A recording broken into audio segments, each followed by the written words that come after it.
नायकं गुरुं नौमि सादरे नाम विश्रुतम् येषां सान्निध्यात् जीवा मुक्ता भवन्ति सादरे वंशविख्यातं ज्ञानदानपरायणम् विनायकं गुरुं वन्दे भवबन्धविमुक्तये श्रीरङ्गनाथं गुरुराजवर्यं मुमुक्षूणां ज्ञानदानेकदक्षं प्रभावती क्षेत्रनिवासिनं नमामि वेदान्तविदां वरिष्ठं पुण्डरीकावृतश्रीज्ञानदेव तुकाराम महारुद्र महाराज की जय। गोपाल कृष्ण भगवान की जय। ज्ञानेश्वर महाराज की जय। पंढरीनाथ भगवान की जय। जगद्गुरु तुकाराम महाराज की जय। विष्णुवीन जप व्यर्थ शांति ज्ञान विष्णुवीन जप व्यर्थ शांति ज्ञान रामकृष्ण मन नाही जाते रामकृष्ण मन नाही जाते उपदोनी करंटा नेने अद्वैत वाटा उपदोनी करंटा नेने अद्वैत वाटा रामकृष्ण पैठा कैसेनी होय रामकृष्ण पैठा कैसेनी होय द्वैताची झाडणी गुरुविन ज्ञान द्वैताची झाडणी गुरुविन ज्ञान दया कैसे कीर्तन घडेल नामे दया कैसे कीर्तन घडेल नामे हरिमुखे म्हणा हरिमुखे म्हणा हरिमुखे म्हणा हरिमुखे म्हणा पुण्याची गणना कोण करी पुण्याची गणना कोण करी ज्ञानदेव म्हणे सगुण हे ध्यान ज्ञानदेव म्हणे सगुण हे ध्यान नाम पाठ मौन प्रपंचाचे नाम पाठ मौन प्रपंचाचे हरिमुखे म्हणा हरिमुखे म्हणा हरिमुखे म्हणा हरिमुखे म्हणा पुण्याची गणना कोण करी पुण्याची गणना कोण करी।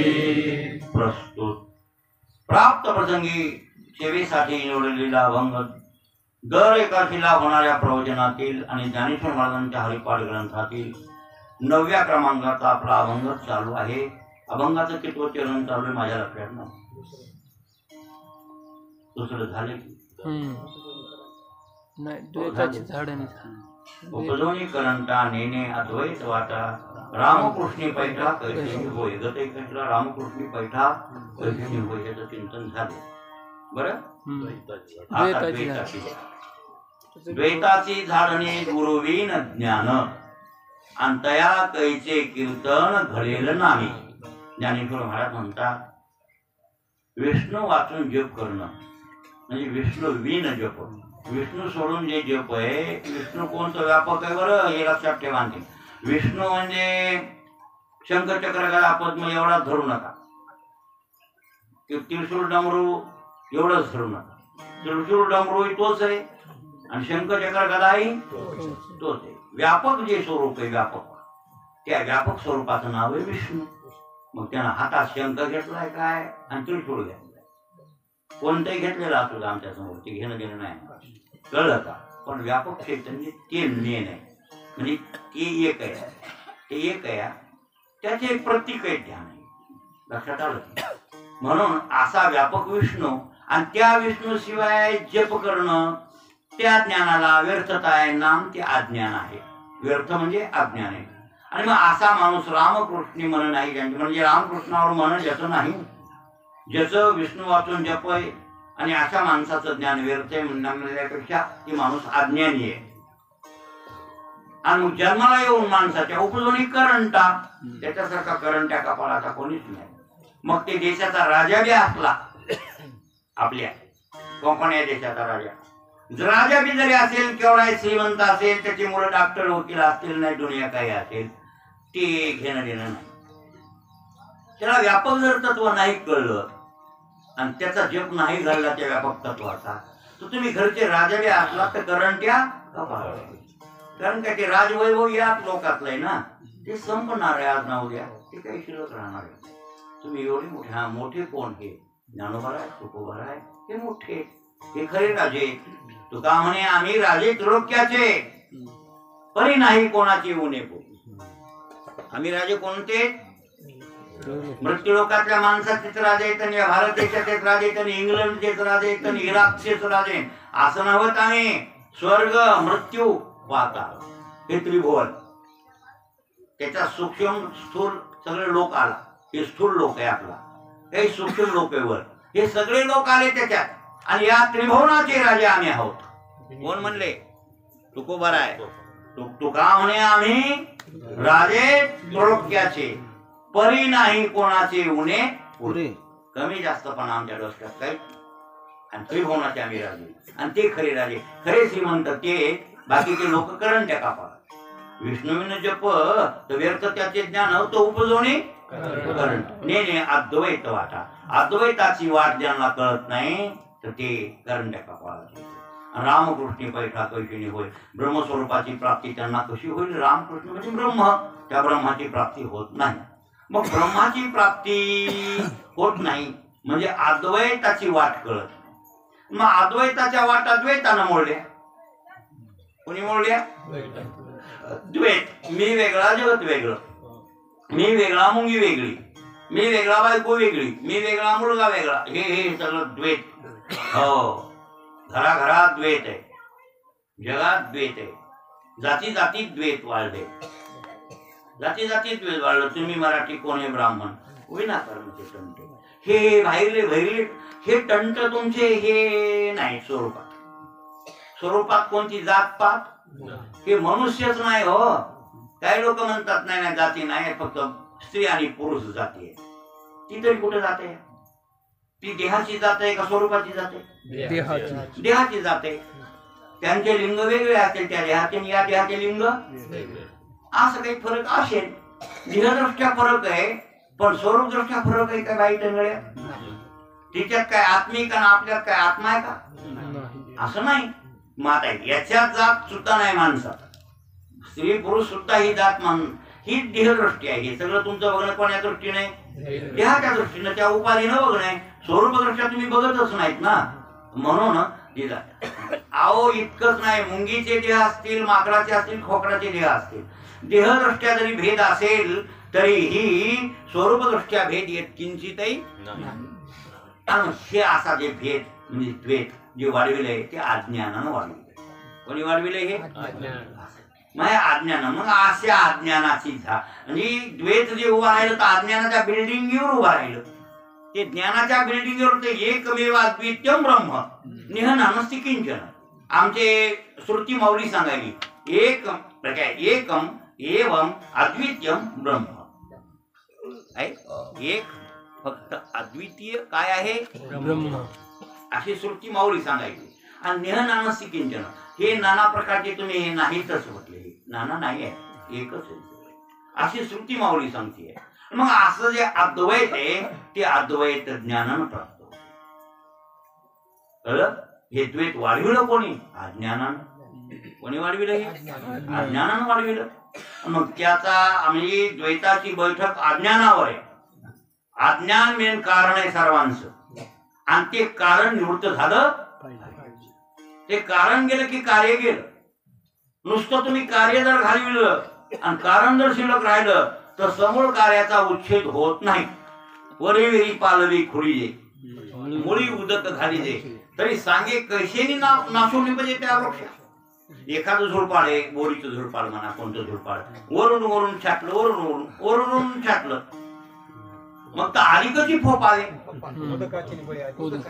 काय म्हणजे माऊली हो का? माणूस पोखे विषयद्वारे त्या आलिकची फोप आले ना. म्हणजे तोडल्यावर एक फाटा होता तर तिथे जास्त झुंबडा निघाला का? तुम्ही त्याचं कारण नष्ट केलं. त्याचं कारण नष्ट करायला पाहिजे होतं. म्हणजे ते मुळ्यातून काढायला पाहिजे होतं, त्याच्या मुळ्या सहित काढायला पाहिजे होतं. मग ते झुडपाड समज उच्छेद होत होता. पण तुम्ही वरून वरून खुळले.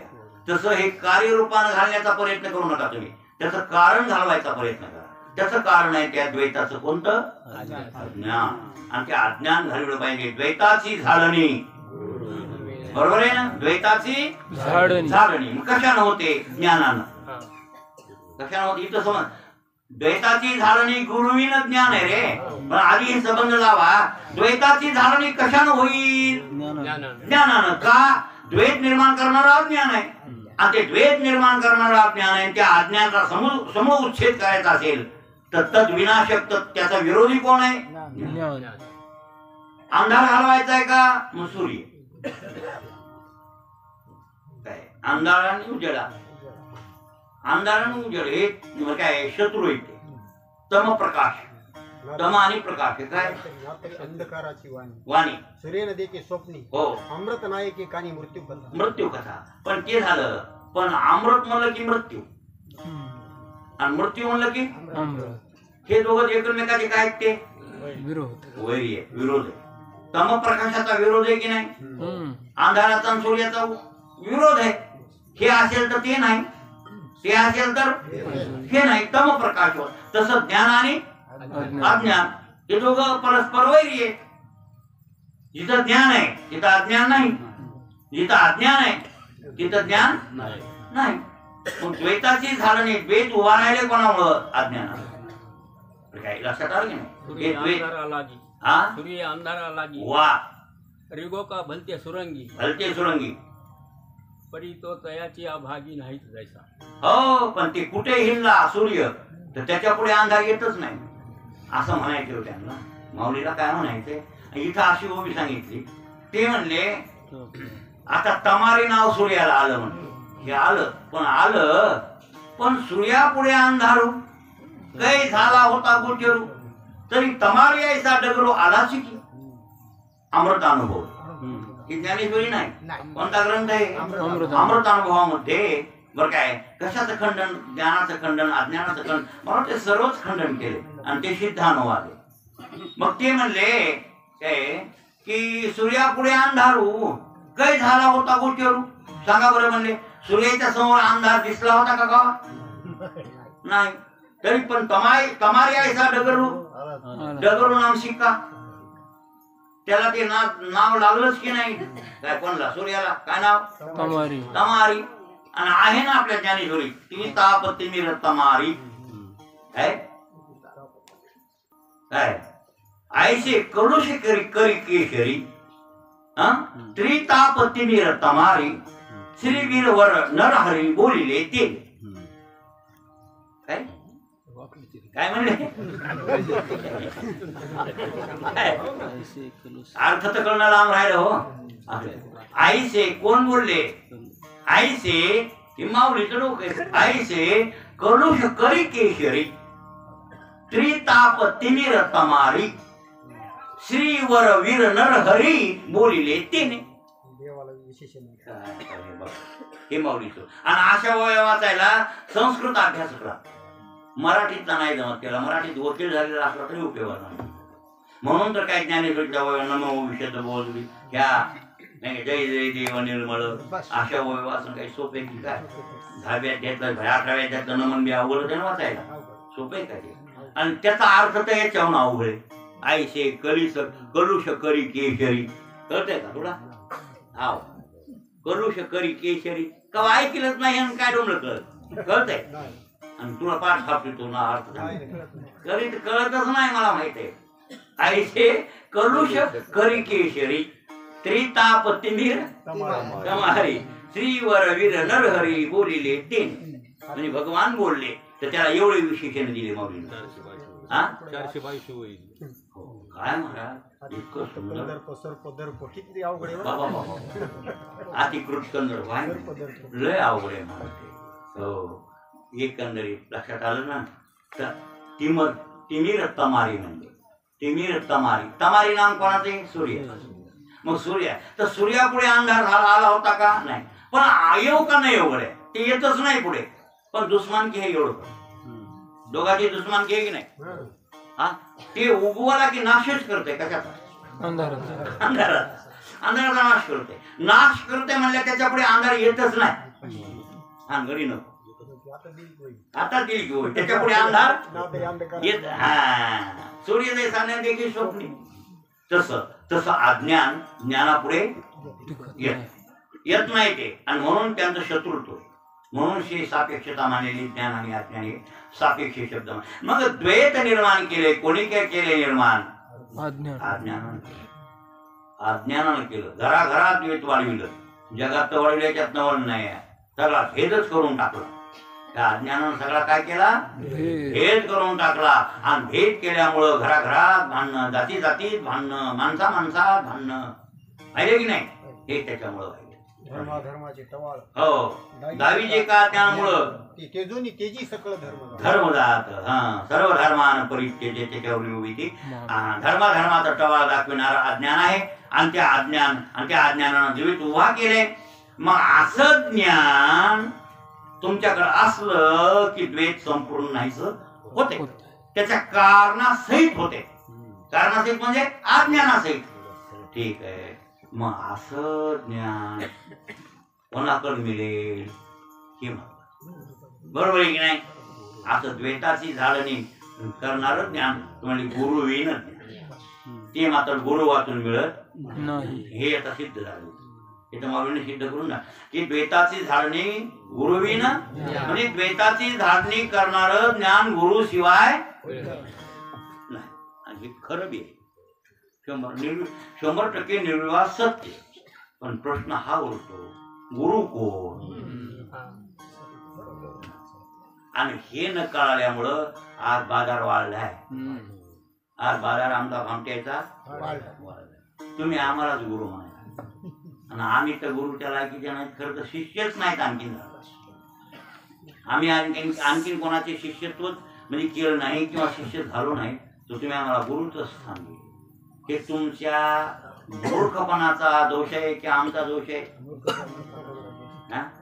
किंवा तुमच्या बुद्धिमांद्याचा दोष आहे तुमची बुद्धी तेवढी अनंत आहे गुरु गुरु इथं विशेषण करणं नाही लावलं तरी बी गुरु सद्गुरु म्हणतात कारण काय ज्ञान कोणाकडे असतं सद्गुरु गुरु हा सामान्य शब्द त्याला उपसर्गाने अर्थ बदलत असतो गुरु सद्गुरु सद हे शब्द लावला तर अर्थ बदलतो सद्गुरु म्हणजे कोणाला म्हणायचं की अज्ञान निवृत्त करतो तो सद्गुरु गुरु बरं ठीक आहे आपल्या गुरु म्हणजे असा प्रकार वाढून म्हटलाय गुरु करायचा का हो तो भट असला पाहिजे कोण असला पाहिजे किंवा गोसावी असा एक समाजात गुरु तो म्हणतो आता हे जमलं का पहिला ब्राह्मण कोणाला म्हणते त्याचाच अर्थ कळाला म्हणून तुम्ही याच्या भानगडीत तो ब्राह्मण आहे त्याला गुरुत्वाची काही लायकी नाही आणि तो ब्राह्मण कसा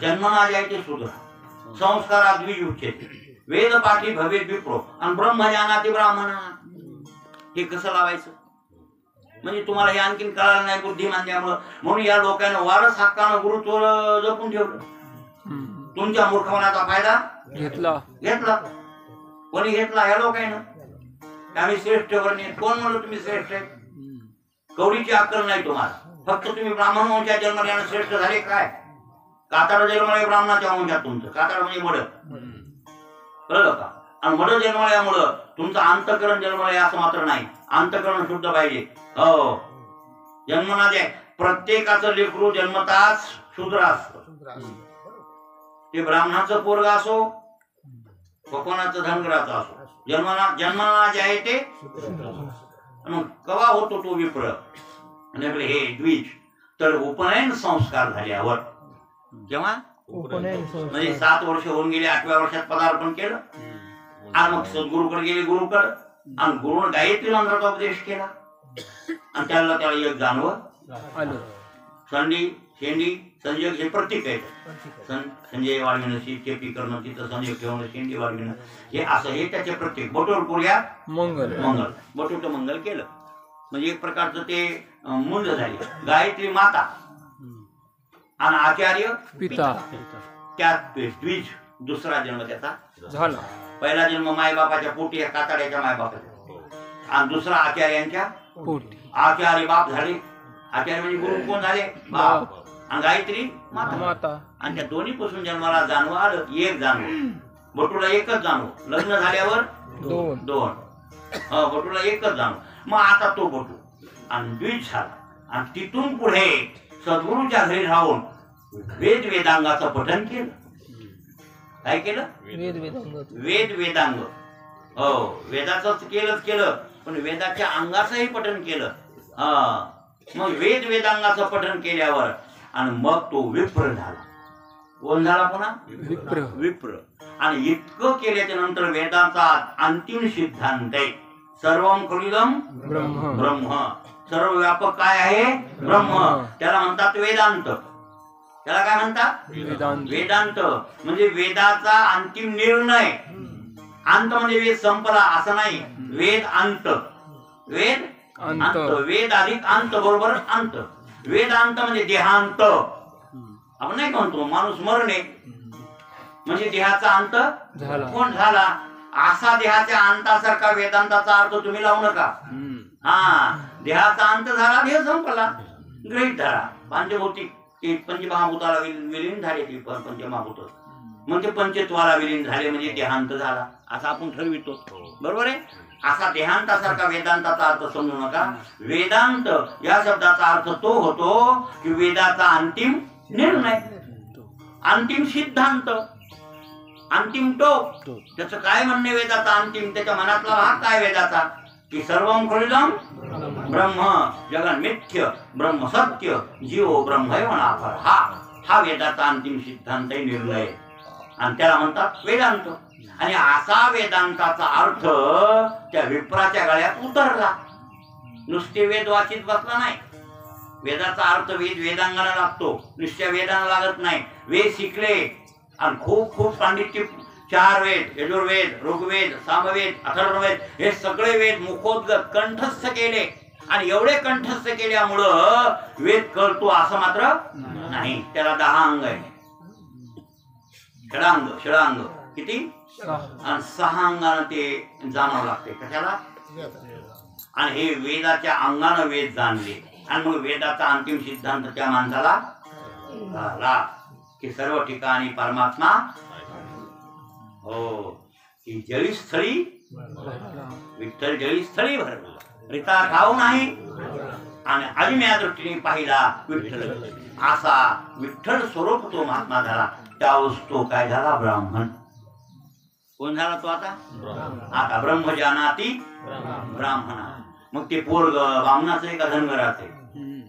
त्या काताड्याकडे बघायचंच नाही. त्या काताड्याकडे बघू नका, या मळ्याकडे. ते पोरग धनगराचा असू द्या, त्याला काय माना? ब्राह्मण. त्याला ब्राह्मण म्हणा. लक्ष्मणबाई इगतपुरीकर तुम्हाला म्हणतोय सदा. कुठे धनगर होते? कोण होते ते? कुठे धनगर? धनगरातली भाग आहे की कुठे धनगर वेगळा, हातकर धनगर वेगळा. हातकर धनगरातले 2 भाग आहेत. म्हणजे हातकर वेगळे, तेलवार वेगळे. जाती पोट जाती खूप असतात त्या. तुम्हाला काय माहिती? मला सगळं माहिती आहे महाराज. हो, आणि मग ते आता सगळे मिळून धनगर असते. त्याच्याबद्दल जरी हातकर धनगर असेल, ते इगतपुरीचे लक्ष्मणबुवा कुठे धनगर असतील ते सुद्धा ब्राह्मण. असा गुरु करायला अडचण नाही. लक्षात आलं का? असा गुरु करायला काय अडचण आहे? कोण्या जातीकडे बघू नका. ते हाळ कुठं जन्मले काय घेऊन देणं. ज्ञानाकडे बघा ना, त्याच्या अंतकरणाकडे बघा. अंतकरण स्वच्छ आहे नव्हे. अंतकरणच राहिलं नाही.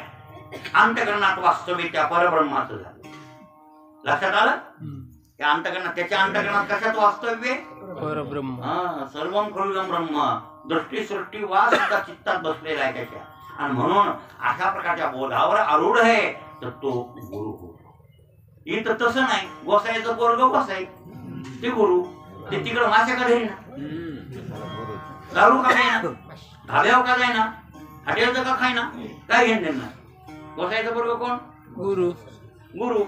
आणि मामनाचं पोरग की तुमच्या बुद्धिमांद्याच्या कल्पना. आता हे बरं काय आपलं चाललंय बघा.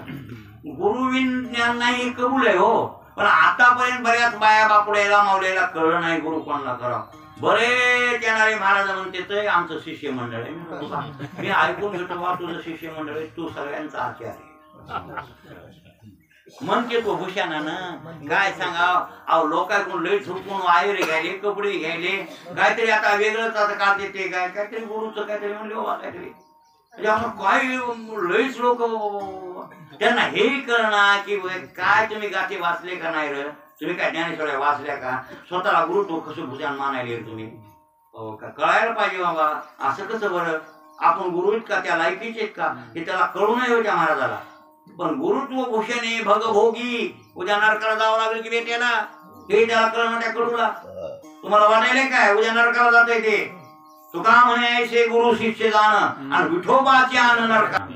गुरु मार्गामुळे भ्रष्ट अहो बरेच गुरु लय लोकांचे लय रुचीचे गुरु असा असावा, सुश्रिय, ब्रह्मनिष्ठ आणि दयाळू. मान्य बा, पण हे नाही ना त्यांच्याकडे. महाराज एक काय आज गुरुचं काहीतरी ठेवा म्हणतात ते, मग येतात स्वतः गुरु, मग ते शिष्य जमायचे, त्यांची ती आरती होणार, पुन्हा ते भजन उत्सव होणार, पुन्हा आहेरण उच्चारण, बाया बोपड्याला भोंगी देणार आणि बाया पोळे येडे. काहीच नाही महाराज, या अज्ञानाचा बाजार वाढलाय. धड धड डोळ्याने दिसतंय हे समाज नरकाला चाललाय, विनाकारण कोणाच्या नादी लागलाय. एक तर हे लोकातलं सत्य गमून बसायला कसा, हेची संपत्ती त्याला अर्पण केल्यामुळं ते ताजं झालं आणि हे भिकायला लागले. तुम्ही भिकार लागताल की नाही आम्हाला द्यायला, तुमच्या बदले पैसे कमी होतील का जास्त राहतील, कमी होतील. म्हणजे तुम्ही भिकायला लागणार, आमचं एक घर ताजं होणार. लक्षात आलं का नाही, हे अज्ञानामुळे घडते. असे प्रमाद कशामुळे होतात माहितीये का, अज्ञानामुळे होतात. कोण्या भटाभिक्षुकाच्या नादी लागून तुम्ही काहीतरी करीत बसता. आम्ही म्हणायलो तुम्हाला, ते धनगर आहे का, तो हाटकर आहे का, तो वंजारी आहे का, तो लमानी आहे का, तो ब्राह्मण आहे का, काही घेणं देणं नाही. या बोधावर आहे का, या बोधावर आहे का, ते काटाळ कुठे जन्मले, ते हाड कुठे जन्मले, घेणं देणं नाही. या बोधावरला असेल तो चोखा मेळा महार होते, ते गुरु आहेत आपल्या सगळ्या समाजाचे. जेवढे ज्ञानोबा आहे माऊली तेवढे चोखा मेळा, जेवढे तुकाराम महाराज तेवढे चोखोबा आहे. आता बी महाराज सगळा समाज पंढरपूरला गेल्यावर नामदेव महाराजच्या पायरीत दर्शन घेणार, पण चोखा मेळ्याचं दर्शन घ्यावंच लागलं. नाही घेतलं तर तुमचं पांडुरंगाचं दर्शन पावन नाही होणार. नामदेव पायरीचं दर्शन, चोखा मेळ्याचं दर्शन. चोखा मेळ्याचं दर्शन आम्ही अगत्यपूर्वक घेतो. मधात पांडुरंगाचं दर्शन होत नाही होय ना, काय ती लांब गर्दी आहे, हे लांब बारी आहे, त्याचा विचार मी करीतच नाही. जाणे नामदेव पायरी, मुंडकं टेकवायचं, नामदेव पायरी दर्शन घ्यायचं, तिथून पांडुरंगाचं दर्शन घ्यायचं तिथूनच, आणि चोखा मेळ्याचं दर्शन घेतलं. एक प्रदक्षिणामध्ये याला भोवताळून चौकून करायची. आमची वारी झाली. दर्शन होईल नाही न होईल घेणं देणं नाही, पण चोखा मेळ्या दर्शन झालंच पाहिजे. का, तेवढा अधिकार त्या होता बसा. चोखा मेळ्या संगे चोखा चोखट मानसी, चोखा चोखट किंवा जयाचे चोखटे मानसी, मी होणी क्षेत्र संन्यासी, जया निजेल्या ती उपासी, वैराग्य गा. चोखा चोखट निर्मळ, त्या अंगी नाही मळ, त्याच्या अंगी मळ नाही. देव भावाचा केलाय. आणि अशा तत्वावर, अशा बोधावर हरिजन वंशातला जरी गेला असेल तर ते आमचा कोण गुरु आहे. आम्ही त्याला गुरु म्हणतो. मी उग तुम्ही कोणलाय गुरु म्हणताल तर नाही आम्ही म्हणणार. असा जगात गुरुचा हे बोलबाला विनाकारण व्यर्थ वाढलाय आणि समाज अज्ञानामुळं नरकाला चाललेला. आणि मग इकडं महाराज लोक सांगते गुरु करावाच लागतो. हे भामटा सांगायला तयारच असतो. गुरु म्हणत नाही कसा करावा. माझ्या तुम्ही नादी लागू नका बाबा. चांगला अधिकारी असेल तर ते गुरु तुम्ही करा, हरकत नाही. असं करा, त्याच्याकडून ज्ञान मिळवा असं म्हणत नाही. ते या की माझ्याकडच उद्या नारळ घेऊन या, तुमचे कान फुकतो म्हणले ना. तुकाराम महाराजांनी 2 अभंग केले महाराज. दीपाची ज्योती कोण येले तेज उपदेश सांजरा. अंबाजी गोसायना दिला. 5-6 जण दुश्मनाचे सालू मारू देखते काही दुसरे होते पुण्याचे. असे 4-5 जण विरोधी होते. कोणाचे? कट्टर शत्रू होते ते. आणि त्या शत्रूने काय करा गाढवा बसून महाराजाची वरात काढली होती. लिहूत चपलाच्या माळा घालून बुटायच्या. कोणाच्या गळ्यात? हो महाराज. अशी फजिती महाराजांची केली. पण कशामुळे केली? खऱ्या बोलण्यामुळे. खरं जे मुळावं येते देणारच नाही. तिथं मरायची पाळी आली तरी हरकत नाही. ती घ्यायला तयार आहे. पण ते सत्याचाच लढा घेतील असे संत असतात. मग त्यांनी ते सोसलं जीवनात. आणि मग त्यांच्याकडे बघून आम्ही विचार करतो की हे आपल्याला त्याच्यामुळे आलं. खरं सांगितल्यामुळं. दीपाची ज्योती कोण येईल तेज उपदेश सांज रात्री. म्हणा उपदेश कराय केव्हा टाइम आहे? रात्र. दिवसाचा नाही. अंधारात काय होते कोणाच दिवसा रात्र मग रात्र ते पुन्हा बरं काय दिवा ते बंद करायचं. अंधार म्हणजे अंधारच करायचा. दीपाची ज्योती कोण येईल तेच दिवा बंद करायचा. पुन्हा शिष्य तिकून बसणार, गुरु विकून बसणार आणि त्या दोघावर ढाबळ टाकायची.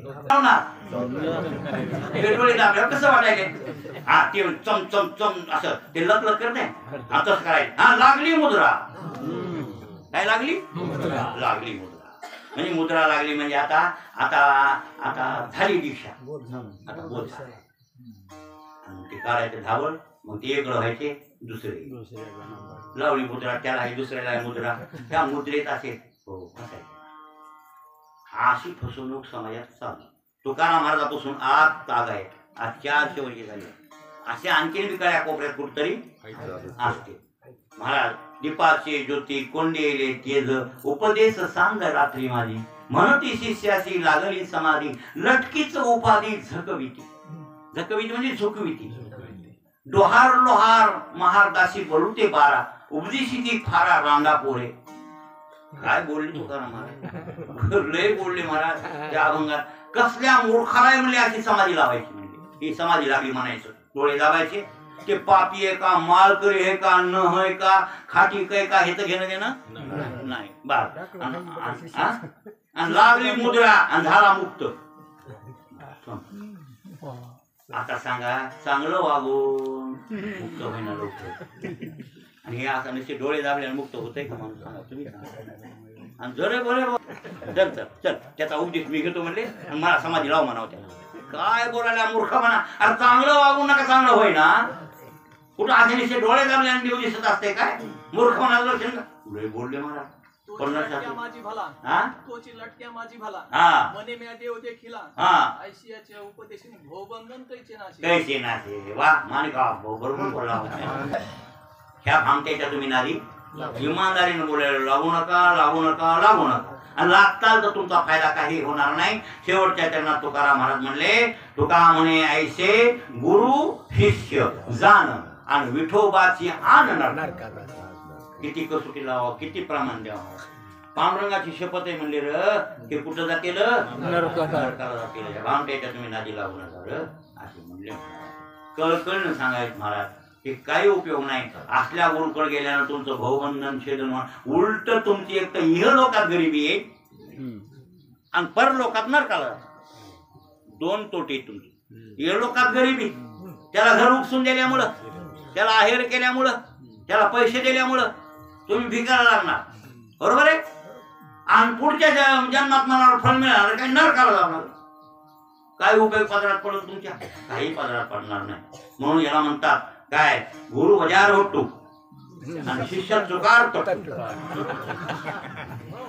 काय गुरु बजार होतो आणि शिष्य असा एक दृष्टांत कडून शास्त्री सांगितलेलं सांगतो. मला आठवतेच्या काळात बरं का कवा 45 वर्ष झाल्या गोष्टी आता काय ते म्हणले हे असा भामटा गुरु ये आणि त्या भामट्याजवळ केले काही भामटे.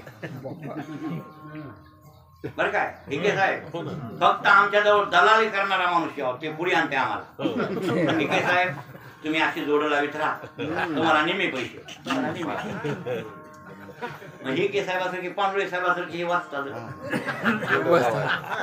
जोड लावायला पाहिजे ना. लावू झोपवा लोकायला आणि चला नरकाला. दुसरा फायदा काय होईल आपला? माता हे असे महाराज अनुभवी आहे मुक्त आहे. तुम्हाला गुरु करून घ्यायचं तर घ्या. पुन्हा ही संधी येणार नाही की महाराज गेला तुम्हाला पुन्हा उपदेश कोणी करायला असं पटविणार घे. बरं काय मग असं पटविल्यामुळं चांगले 500 शिष्य त्याला झाले. गाव गाव त्याची शिष्य कुठं 10 कुठं 20 कुठं 25 कुठं 1 कुठं 2 असा मग ते गुरुत्व भूषणे भगवती मी गुरु आहे मी गुरु आहे. मग त्याचा रुबाब बी तसाच असतो महाराज. पैसे घेणे काय गाडी तशी त्यांची कपडे तसे त्यांची ते दंडा तसा ते सगळं त्याचं वैभव असते. हो एक जण खडावा चांदीच्या द्यायला पाया बजार बघतो गुरु त्याचा बोलबाला त्याचं सगळं चांदीच्या खडावा आणि हेन तेन दंडान फिंडान आणि ते रुबाब आणि मग हे साहेबासारखे नवनाथासारखा चिकट एक शिष्या सगळ्या शिष्यानं अनुग्रह घेतला, महाराजाला आहेर केला, जेवायला सगळ्याला केलं पंक्तीला. महाराजाला आहेर करून 10-5 रुपये दक्षिणा प्रत्येकानं दिली. पण महाराजाचं कधी महाराजाला घर दाखवलं नाही नवनाथ काळ्यानं. असे म्हणणारे कोण? हे तुम्ही पटविलं खंडा काय नवनाथ? अरे गुरुकडे इतकं तुला ज्ञान मिळालं, इतकं मुद्रा लावली, मुक्त झाला असतो तर तुला गुरुला घरला नेणार नाही, घरला न्यावं, महाराजाला थोडं जेवाय खवाय करावं, हे आणखी कोणी 10-5 माणसं येते पंगत करावी, थोडा खर्च हो दे, लाख काय व्हायले. महाराजाला काय घराची दक्षिणा देऊन त्यांचा सत्कार केला म्हणजे करावं लागतं, हा विधी आहे असं पटवून दिलं इतके साहेबांना. म्हणला नवनाथ काय मूर्खाचा होता. आता नवनाथाकडे पैसे नव्हते, गरिबी होती, असं गरीब होता एक नवनाथाचा. त्याच्याकडे गरिबी पण डोसक्यानं चॅप्टर होत होते. ते ह्या एंटम सारखं एंटम नव्हतं. आणि दलाल आहेत हे त्याला माहित होतं, हे 2 दलाल आहेत हे 2 दलाल आहेत हे असं त्याला कळलं. मग ते म्हणलं आता काय आता पण मी अडचण आहे ते करायला हरकत नाही, महाराजा सत्कार मी केला असा घरला नेऊन, पण जरा अडचणीत म्हणले तरी पण बाबा ठीक आहे एखादी तारीख द्या आम्हाला महाराजाला. मग महाराजांना ठरलं, महाराजाकडे आले म्हणले नवनाथ म्हणायला त्यांच्या घरला घोटाळा तुम्ही केव्हा येणार काय येणार, आणि ते असं त्यानं लय नाव लावलाय हेच लावायला. महाराजाला बरं वाटलं, महाराजांना मग ती तारीख काढली, म्हणजे ही तारीख रिकामी नवनाथ काळाच्या घरला आपण जाऊ. गरीब माणूस त्यांना दुकान उदार पादार, तर मग माणसं त्याला वाटलं 10-5 येतील. सगळा शिष्याचा तांडा या कोणी हेमाच्या दलालांनी सांगितलं, जेवढी शिष्य मंडळ आहे तिथं कार्यक्रम आहे नवनाथ करायच्या घरी, आणि तुम्ही सगळे त्या दिवशी या. 500 माणसं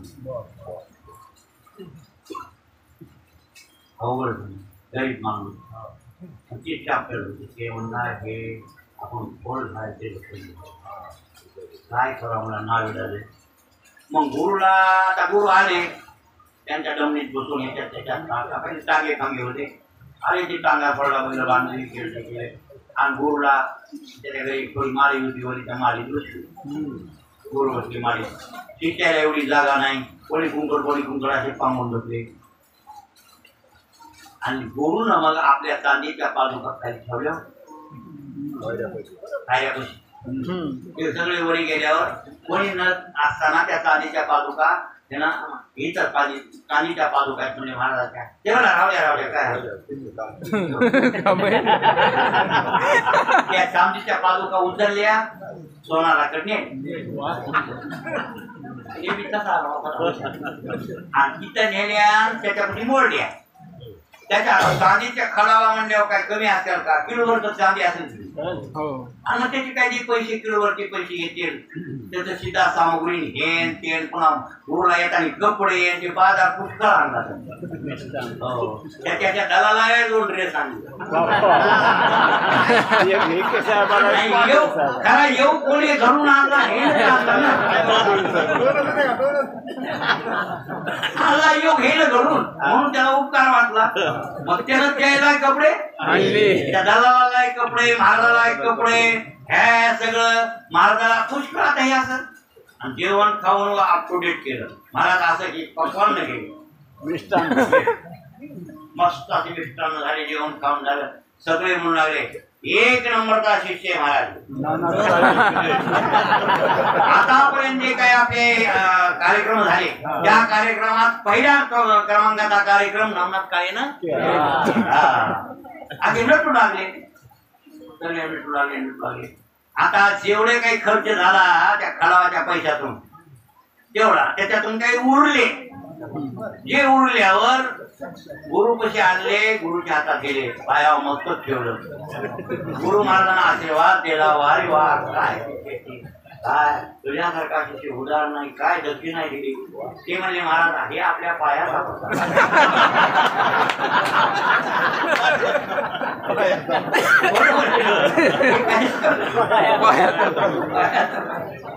हे पायाचा प्रसाद आहे म्हणला महाराज, तुमचीच उपकार आहे. आणि त्याला वाटले हे आपल्याला म्हणजे नवा जायले, ते आणखीन फुगले कोण म्हणजे पायाचा प्रसाद आहे असं जे म्हणायले त्या अर्थी आपल्याला श्रेष्ठ म्हणायले असं त्याच्या मनात आलं. आणि सगळा कार्यक्रम उरकला. मग आता महाराज निघाले, खाली उतरले. हे सगळे लोक आपापल्या परीने जेवण निघून चालले. आता हे त्याच्यात महाराजाला वाटलं व्हायचं जायचं. त्याच्यात महाराज उतरल्या खाली खायला बैठकीत आले. खाली त्या दरवाज्यात आल्यावर आता खडावा ना, खडावा कुठे आहे ते म्हणला महाराज. तुम्हाला काय म्हणलो की मी पाया दक्षिणा देताना हे पायाचा प्रसाद आहे. म्हणजे काय पायाचा प्रसाद म्हणजे काय? अहो महाराज मी लई गरीबी आहे, त्या दिवस दोन पेटत नाही असा परिस्थितीचा मी गरीब माणूस. आणि मयानं काय एवढा कार्यक्रम होणार होता का महाराज? मग काय केलं? मग आपल्या खडावा सोनावर नेल्या. त्या पैशाची सीधा सामग्री कपडे लत्ते हे सगळ्याला आपल्या आमच्या गुरुबंधूला हे कपडे हे सगळं केलं. ही पंगत केली आणि उरलेले पैसे दक्षिणा स्वरूपात तुम्हाला मी दिले. याच्यातला 1 रुपया खाल्ला मला नाव. आणि म्हणून तुम्हाला पाया पडताना म्हणलो पायाच्या प्रसादे काही बोललो विनोदे मला क्षमा करणे संती मी अंगभूत होती असं मी म्हणलो महाराज तुम्हाला. चांगलं कळलं. महाराज आला तसा दमनीत त्याला अद्दल घडली. कोणला अशी अद्दल घडविणारा एखाद्या अवस्थात भेटते त्याला म्हणतात चुकार टट्टू आणि हे बाजार. अरे असे गुरु शिष्य जगात जर वाढले तर जग नरकाला जाईल. नरकाला दुसरं काय गोष्ट म्हणाले महाराज. असे गुरु नाही तिथे कामाचे. त्या गुरुला गुरुच म्हणत नाहीत महाराज. गुरु कोणला म्हणावा त्याचा विचार दुसऱ्या खेळला होईल, या खेळला होणार नाही कारण काही टाइम पुरायचा नाही.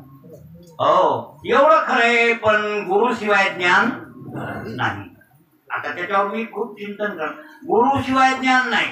अहो व्यवहार सुद्धा गुरु शिवाय होत नाही असं वर्णन नाही. व्यवहार जरी करायचा असेल तर काय पाहिजे? गुरु. काय म्हणले नाथ महाराज बघा, प्रवृत्ती निवृत्ती कार्या अवश्य पाहिजे आचार्या, आपमती भजताराया अनेक अपाया माझी पडे. राजा जनकाला सांगायत नवनारायण भागवत 11वा स्कंद एकनाथी भागवत नवनारायण राजा जनक म्हणजे निमित्त जैन संवादात हे राजा जनका आपमती भजताराया अनेक अपाया माझी पडे. मग प्रवृत्ती कार्या असो का निवृत्ती कार्य, काय प्रवृत्ती निवृत्ती कार्या तर अवश्य पाहिजे आचार्य. बरोबर आहे ना? आता प्रवृत्ती म्हणजे कळलं का? संसार व्यवहार आणि निवृत्ती म्हणजे परमार्थ. तुम्हाला व्यवहार जरी करायचा असेल सांगा ना. आता शाळेतले मास्तर गुरु का सद्गुरू आहेत? गुरु आहेत. मग तितक्या पुरतं का म्हणा विद्यार्थ्यांना नतमस्तक व्हावं लागेल की नाही? असं कसं म्हणतात? त्या बिचार्यानं तुम्हाला 4 अक्षर शिकविले.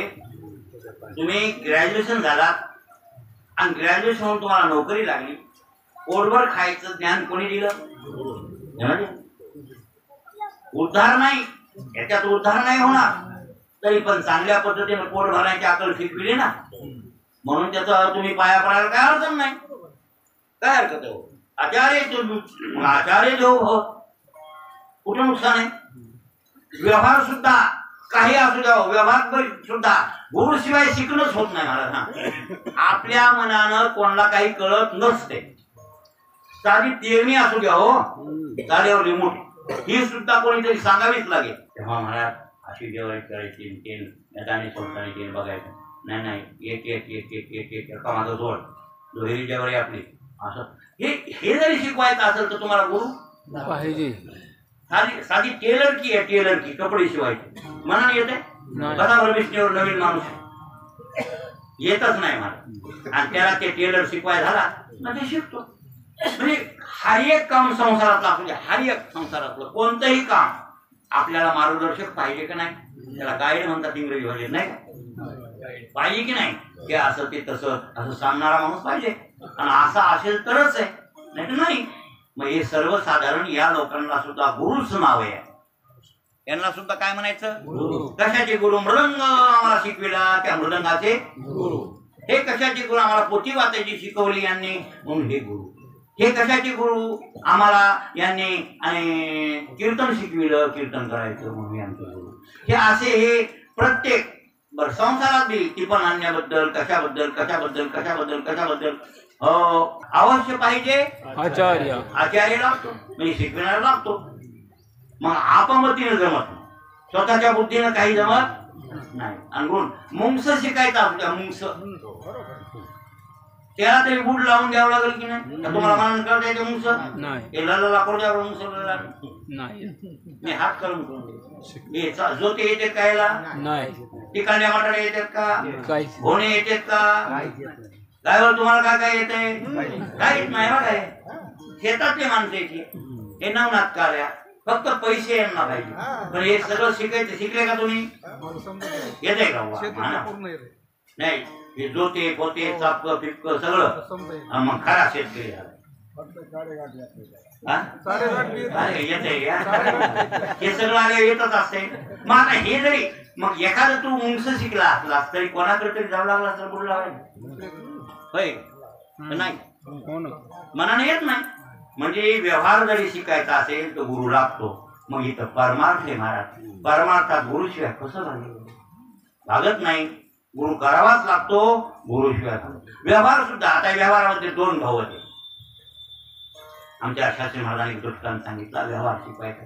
एक भाऊ जरा निर्बुद्ध थोडं आणि एक जरा चापट पहिलं राहिले. गाय होती दोघात एक, गाय एक होती, ही दोघातच होती. म्हणला आता एकच गायकडे म्हणला तुला राननेमं वाटून दिलं, घर वाटून दिलं, सगळं वाटून दिलं.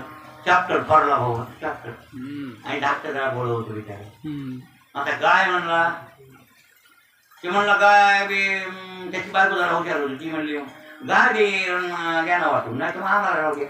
या तुम्हाला एकट्याला कशी म्हणला? एकट्याला कशी?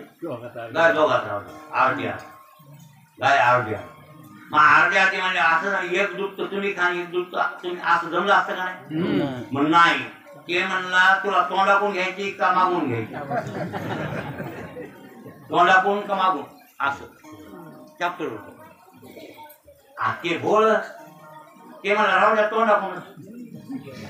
तोंडाकून त्याला ठेवली आणि मागून गेला अर्ध्यापासून. मग चारा कोणी टाकायचा? बरोबर आहे. तिला धुणं पाणी पाजणं बारक्यात. आणि मागल्या बाजूला शेण पडलेलं याला, गोमूत्र आणि दूध बी. त्याची बायको म्हणे अशी वाटणी कशी अशी कुठं गायची वाटणी असते काय हो? तुम्ही काय गेला नाही म्हणला. आता बोलून गेलो म्हणला तोंड आपण मला काय म्हणले काय येडेत का काय तुम्ही मला काय करा. आणि ते मग त्याला म्हणली त्या भायाला आव असं तसं या तसं ठरलंयच म्हणला. तसं ठरलंय जमू दे ना. एक महाराज आमच्यासारखा कॅप्टन महाराज एक खोटा आला. बस गाय दारात बांधली काशी एवढी मोठी वासू तानं बांधेल आणि महाराज च्या केला काळा. महाराज म्हणजे काय चिकट आहे का काय गाय एवढी मोठी बांधलेली असून आणि 4 दूध नाही टाकलं यानं. काय काळा टाकला आणि दूध कम टाकलं. मला काळाच्या जमत नाही, दुधाचा लागतो. काय करा मला म्हणला दूध नाही. गाय तर गाळा दिसायला आधी दोघात आहे म्हणजे दोघा आमच्या दोघा भाव वाटून झाली. म्हणजे त्या दोघात गाय आहे दोघा. मग दोघात म्हणजे अर्ध दूध येत असेल मग एक टाइम तर एक टाइम काही नाही 2 टाइम काही. मग कसं म्हणले मग नेमकं वाटणी तरी कशी? एक दूध तर तुला आणि एक दूध तर त्याला आहे का? तसंही नाही म्हणलं. आणि मग कसं तरी वाटणी आहे. महाराज तुम्हाला काय सांगा, आमचा भाऊ जरा चॅप्टर आहे, मला काय कळत नाही. ते काय म्हणला पुरून घ्यायची का मागून? मला वाटलं मागून मागून बाबा पुरून बरं. मी आपलं येणे पुरून बरं म्हणलो आणि त्याला पुरून मला दिले. मला वैरण टाकायला होते पाणी आणि दूध शेण गोमूत्र ते खाते. असा डोसकेबाज आमचा भाऊ. काय करा बोलून गेलो फसलो मी म्हणून. महाराज म्हणले हा काय नाही. महाराज म्हणले तुला फसविले, तुला फसविले, तुला कायमचं फसविले बसविलेलं मी नीट करतो. मै म्हणल्याला ऐकतोस की मला काय करायचं काय नाही म्हणले.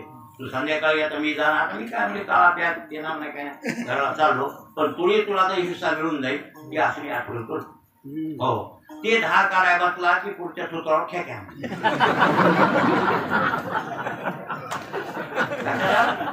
हा आणि ते म्हणला असं का म्हणा असं का माया हिस्स्यात मी काय विकत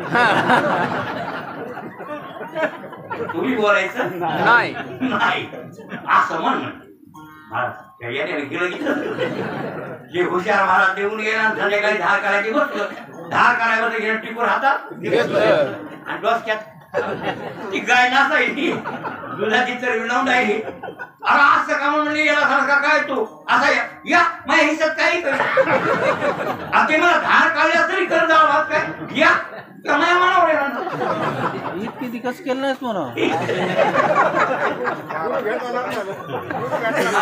मला 4 महिने होऊन गेले असं कधीच नाही केलं ते. असं कसं काय केलं असतो नाही म्हणजे त्यात माझ्या मनात आलं ओळखीला ह्याला कोणीतरी गुरु बाबा तसं मारू नको. एक टाइमचं दूध तुला एक टाइम आलं का वाटत आलं वाटत महाराज असं बी काही तर करायचं असेल तर शिकविणारा पाहिजे. आणि या सामान्य दृष्टीने यालाही गुरु म्हणण्याची प्रथा आहे. यालाही गुरुच म्हणावं. बिचाऱ्यानं दुधाचा हिस्सा मिळवून दिला त्याला हे चॅप्टर लबाड खाऊ लागला पण मिळवून दिला. हे सुद्धा कोण ठरतात व्यवहारातले गुरु. पण या गुरुनं मोक्ष मिळत नाही. पारमार्थ होत नाही. हे व्यवहार होईल पण पारमार्थ होत नाही. व्यवहार सुरळीत चालतो आणि व्यवहार चालण्यासाठी याची आवश्यकता आहे. चला मग परमार्थ महत्वाचा आणि परमार्थ होण्यासाठी आपल्याला गुरु लागतो अवश्य पाहिजे आचार्य. मग ते आचार्य कसा असला पाहिजे त्याच्याबद्दल चिंतन आहे बरं. तर ते असला पाहिजे श्रोत्रिय ते म्हणले ब्रह्मनिष्ठ दयाळू बरोबर आहे. कसा असला पाहिजे श्रोत्रिय ब्रह्मनिष्ठ आणि दयाळू शिष्याचं भलं करणारा. बर ठीक आहे. मग श्रोत्रिय कशाला म्हणा शास्त्र अभ्यास अध्यात्माचा शास्त्र अभ्यास श्रोते त्याला म्हणा. बर हा अध्यात्म सांगतो शास्त्र अभ्यास आहे पण सांगण्याची शैली नाही. उपयोग होतो का बरेच शास्त्र अभ्यास असणारे महाराज नाहीत काय आहेत की नाही. पण सगळ्याचे कीर्तन सारखे वाटतात काय नाही. बरेच वकील ती डिग्री कमी काही लेवलचे काही वकील असतात बरोबर आहे ना. पण सगळ्याचे फैसले बरोबर होतात का कोणाचे फैसले प्रतिकूल जातात का जातात याच्या बुद्धिमांद्यामुळे. म्हणजे याची जी काही जी काय ज्याला काय लागते चॅप्टरची लागते ना ती चॅप्टरची असली पाहिजे वकिलाकडे कळलं. अभ्यास वेगळा आणि ती मनाची हुशारी वेगळी ती आणता येत नाही बरं कोणाला. तसं कीर्तनाचा अभ्यास वेगळा हातवटी शिकविता येत नाही. कीर्तन शिकविता येईल पण हातवटी नाही शिकविता येत. म्हणजे शास्त्र तुम्ही शिकताल आणि शास्त्र तुमच्या गळी उतरेल बी तरी पण समोर त्याला समजून द्यायला जी काही स्थिती लागते ती स्थिती सगळ्यात नसते. लक्षात आलं का.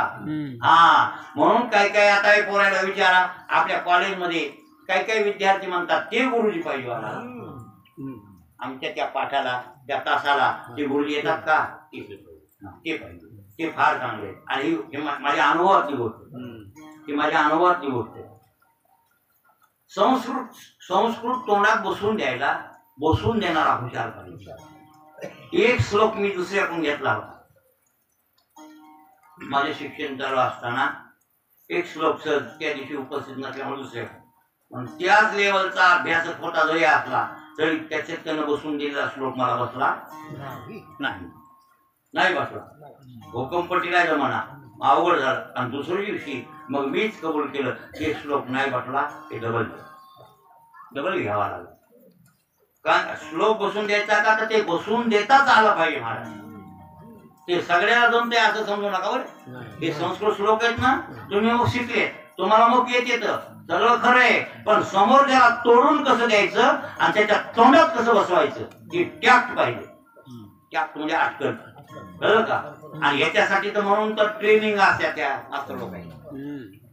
आधी पोरायला शिकवायला काय ट्रेनिंग, 3 वर्ष, हो ना. आणि पुन्हाही काय काय असते, वर्षा 2 वर्षाला 4 वर्षाला ठेवते ते. नवीन अभ्यास जर क्रम आला तर आणखीन त्यांना बोलून घेतात नाही मास्तरायला, आणि पुन्हा ते त्याग शिकवितात, असं शिकवा तसं शिकवा. आणि हे असतंच, गरजेचं आहे. म्हणजे शास्त्र अभ्यास असूनही पटवीता आलं पाहिजे, म्हणजे लक्षात आलं का नाही. म्हणून भागवत सांगायला कसा असावा, त्या भागवतात दृष्टांत कुशलो धीरो वक्ता कार्ये नितिस्पृहा, कार्योती निस्पृहा. लक्षात आलं. वक्ता कसा असावा भागवतकार, तर ते म्हणजे दृष्टांत कुशलो धीरो. कसा असावा? दृष्टांत कुशलो धीरो, म्हणजे दृष्टांत देऊन ती भागवत कथा समोरच्या श्रोत्यांच्या गळी उतरून देणारा. पुन्हा धीर, धीर कळला का? अभ्यासात गाढा असून आणि समोरच्यांना कशा पद्धतीने पटवून द्यायचे ती त्याच्याकडे त्याग असून पुन्हा धैर्य असलं पाहिजे सांगण्याचं. धीटपणा, धैर्य म्हणजे काय? धीटपणा. म्हणून दृष्टांत कुशलो धीरो, आणि इतका असून वक्ता कार्य नितिस्पृहा, निस्पृहा, कार्योती निस्पृहा. म्हणजे भागवत सांगायलो याच्यातून काही लोकांकडून मला मिळावं अशी अपेक्षा भागवतकाराला. सत्यम प्रियंते स्वाध्याया व्यसनमचे वाङ्मयंत पुरुषे. सकाळचा श्लोक तुम्हाला सांगतो. सकाळ मला हे श्लोक पाहिजे होता, तुम्ही दिला नाही आणि मी घेतला नाही. मी तुम्हाला येते का बघा म्हणून उठून तुम्ही येते दान करत नाही. काय एक तर पहिले शिकले नाहीत, एक तर पहिले शिकले नाहीत, आणि शिकले तरी ते अभ्यास लागत. लोक 5 लाख केली तुम्हाला काय अनुद्वेगक्रम वाक्य सत्यम प्रेहितम चेत स्वाध्यायाभ्यसनं चैव वाङ्मयंत पुरुषे. हे वाचत होतं, कळलं तर अनुद्वेगकर वाक्य. हो, समोरच्याला कंटाळा वाटू नये हे अनुद्वेग. आणि त्या वाक्याच्या पाठीमागं काय आपल्याला मिळावं अपेक्षा अशी काही. असा वक्ता असा भागवत सांगणारा, पण असा भागवत सांगणारा तुम्हाला गरज बी नाही ना. तुम्हाला पाहिजे बाल बोलल्यावाला. उलट तुमची तयारी आहे. किती घेते महाराज? जाऊ द्या ना मग, सगळ्या तुमचं जायचंय, सगळ्या तुमचं गावाकडे यायचे. जाऊ द्या. पुन्हा ते महाराजाकडे गेले, नाही म्हणले गेल खाली भागवताचा भाव 1.5 लाख होता, आता 2 लाख झाला. 2 जाऊ द्या. सगळ्या गावात तर भागवत त्याचं ऐकत नाही. तुम्ही ऐका, आम्ही नाही ऐकणार. येणाऱ्या कीर्तनकारांचं कीर्तन मी ऐकतच नाही. कानाव एवढी कानाव. आमची शाळा म्हणत होती रंगनाथ वाक्य, जोग महाराजांची वाक्य येतात. येणाऱ्या महाराजांचं कीर्तन कानावर नाही. जोग महाराज सुद्धा बजावून सांगत होते ओढायला. आणि दांडेकर मामा तसेच वागले, शंकर स्वामी तसेच वागले, इगतपुरीकर महाराज तसेच वागले, मारुतीबाबा गुरु आळंदीकर तसेच वागले. पहिले एक त्याचं वचन होतं, तू 4 वर्ष संस्थेत शिकला, गृहीत धरा. हो, आणि 4 वर्ष आळंदीची परीक्षा दिली. आता तो परीक्षा उत्तीर्ण झाला, बरोबर आहे. आता तो घरला जाणार. हो, मग गेल्यावर आता हे मी शिकवलेले जे 4 वर्ष तू काढले कीर्तन करणार, आता कीर्तन करणार. मग कीर्तन करणार, मग घरी गेल्यावर लग्न कर. काय कर? लग्न. तर येऊ आहे, लग्न करून संसार केला बरा मोकार वागून, आणि ब्रह्मचर्य नैष्ठिक राहणं सगळ्यांना होत नाही. सगळं राहिल्या सगळे आता पण करतो, आम्ही पण करतो. आम्ही दांडेकर मामा हे वीर होते, वीर ते वीरायनं होते, ते सगळ्यांना होत नसते. एवढं मग घात होऊ नये, लग्न करा, हरकत नाही. मग लग्न केल्यास काय खाव हे प्रश्न उभा राहील तुझ्या समोर. तर भंग्याचा धंदा कर, कायम पडला. पण कीर्तनाचे पैसे आणि यत कश्चित कीर्तनाचे पैसे घ्यायचे असले तर मी जोग महाराजचा शिष्य आहे किंवा संस्थेत शिकलो म्हणायचं. मला बटाळा नको. असे महात्मे होते पहिले, आणि त्या धर्तीवर एक चाललं.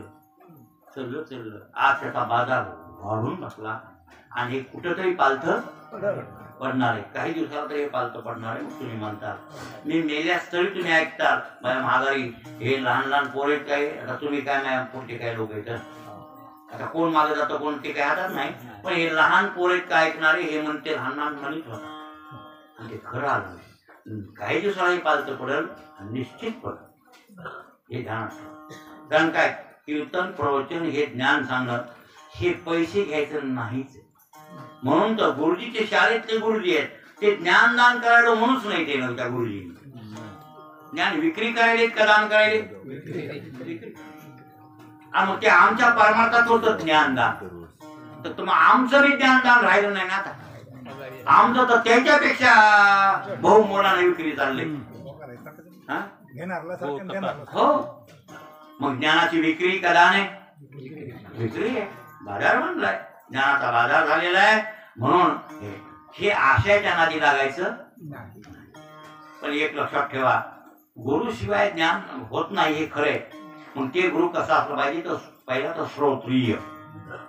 कसा असला पाहिजे, श्रोत्रिय. श्रोत्रिय म्हणजे वेदशास्त्र संपन्न एक, आणि पुन्हा वेदशास्त्र शिकलेले ते ज्ञान शिष्याच्या गळी उतरून देणारा, ती देण्याची त्याग लक्षात आलं, किंवा ट्रेनिंग दिलेला, ती देण्याची ट्रेनिंग दिलेला, अशा प्रकारचा श्रोत्रिय. दुसरी गोष्ट आहे ब्रह्मनिष्ठ. मग श्रोत्रिय आणि अनुभव नाही, ब्रह्माचा अनुभव नाही, काहीच नाही, शब्दज्ञानी आहे. कसा आहे, शब्दज्ञानी. शब्दज्ञानी आहे. आणि तैशी शब्दज्ञानी करीची चावटी ज्ञान पोटासाठी काय शब्दज्ञानाने काय होत नाही. मग ते काय शब्दज्ञानी म्हणजे तुम्हाला सांगतो नपुषक बाप असत. काय पद्मिनीचे संडासी सोहळे तर वांदेशी डोळे म्हणता हे बिना अनुभवाचा महाराज, म्हणजे शब्दज्ञानी महाराज आमच्यासारखा बिना अनुभवाचा आणि नपुषक बापाचा.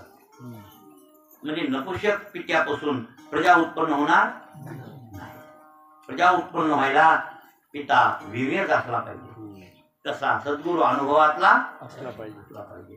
गुरुला अनुभव नसेल तर काय उपयोग आहे महाराज. टोपलं ज्ञान सांगून श्रोत्रियता आहे, खूप आहे श्रोत्रियता. हा वेदशास्त्र संपन्न, आणि ते वेदशास्त्रातलं ज्ञान त्यांना पटवून देऊ शकतो. पण समोरच्याला हुब गळेला उतरून देतो. हे सगळं जरी करतो तरीही शिष्याच्या गळे अनुभव येत, अनुभव नाही याचा अर्थ त्यालाच अनुभव नाही ना, आणि त्याला अनुभव नसेल तर उपयोग नाही. आता आपला टाइम संपलाय, दुसरे एकाच लागू. म्हणजे गुरु कसा असावा, ब्रह्मनिष्ठ असावा हे चाललंय बरं. कसा असावा, चालू. हा गुरु श्रोत्रिय असावा, ब्रह्मनिष्ठ असावा, दयाळू असावा. त्या अशा मगवाच्या बाजार होत्याच्या तर नागीच लागू नका, आणि गोसाईन बामन म्हणीत बसू नका. धनगर असू द्या का महान असू द्या का बामन असू द्या, अशा अनुभवात असेल तो तुमचा गुरु. जास्त म्हणू नको. आणि ही एका लढावल्या इथं जाता. मग हे चरण कोणतं चाललंय, द्वैताची झाड.